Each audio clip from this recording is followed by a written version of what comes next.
मैंने बकरी की गिनती की, मैंने भैंस की गिनती की। अब संजोग से लोकसभा में आया हूं तो वो आंकड़े की गिनती करनी पड़ती है। Fiscal deficit, revenue deficit. अब मेरे जैसा आदमी उसमें उलझ जाता है कि बकरी गिनूं कि भैंस गिनूं कि डिफिसिट गिनूं।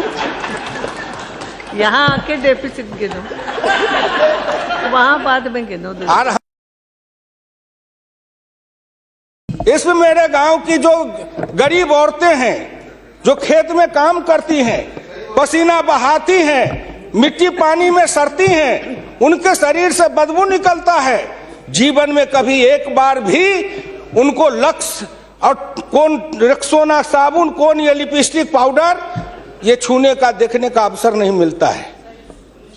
क्या उसकी दुनिया को इन्होंने देखा था? मैं उन्हीं से पूछना चाहता हूं। अब तो बड़ी बड़ी बात करते हो, आगे दिन पीछे गए, गुरु से किया न है तब पछतावा होत क्या, चिड़िया चुग गई खेत।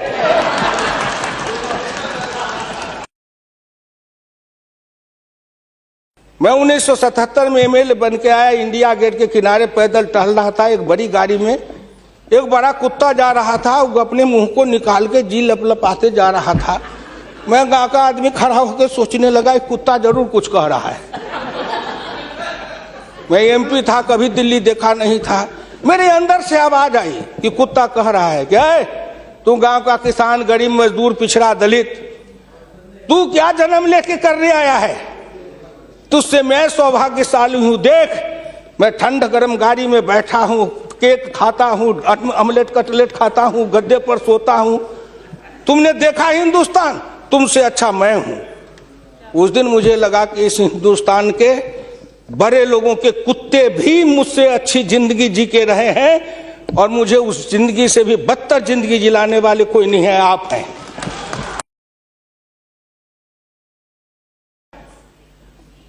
क्या हिंदुस्तान के पिछड़े और दलित समाज के लोगों ने अपराध किया था कि उसमें जन्म लिया? किसी ने भगवान के यहां दरखास्त दिया था कि मुझको तेली बना दो, मुझको लोहार बना दो, मुझको कुर्मी बना दो, मुझको कहार बना दो, मुझको अहिर बना दो, मुझको कलवार बना दो?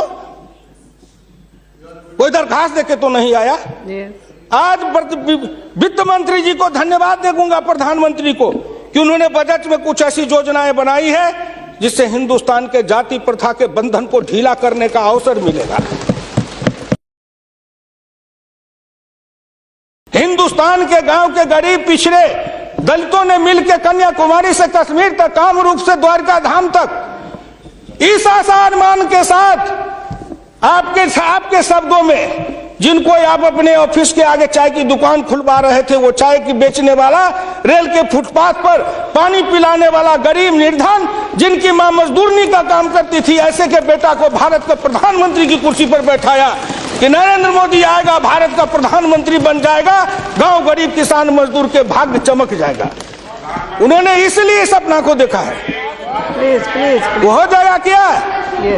ये 9 महीना में हो जाएगा। आप नेता बोलते थे, मैं सुन रहा था, मुलायम सिंह आदरणीय बोल रहे थे, मेरे साथी हैं, बरसों तक समाजवादी आंदोलन में लड़े, कि 9 महीना में तो बच्चा पैदा हो जाता है।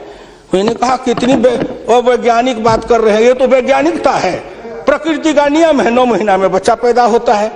लेकिन जो बच्चा पैदा होता है, क्या वो बच्चा 9 महीना में फिर बच्चा पैदा कर देगा क्या?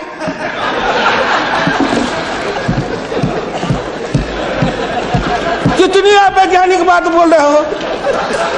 इस सरकार का 9 महीना हुआ, 10 महीना हुआ, सरकार पैदा हुई, अब क्या सोचते हो?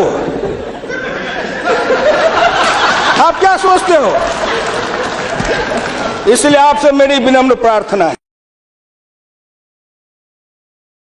कहीं पर निगाहें, कहीं पर निशाना, न कुछ मिले तो कुछ कहिए, ना कुछ मिले तो विरोधी में गए तो कुछ न कुछ तो कहना है ना, नहीं तो दुनिया कैसे देखेगी कि विरोधी का काम कर रहे हैं।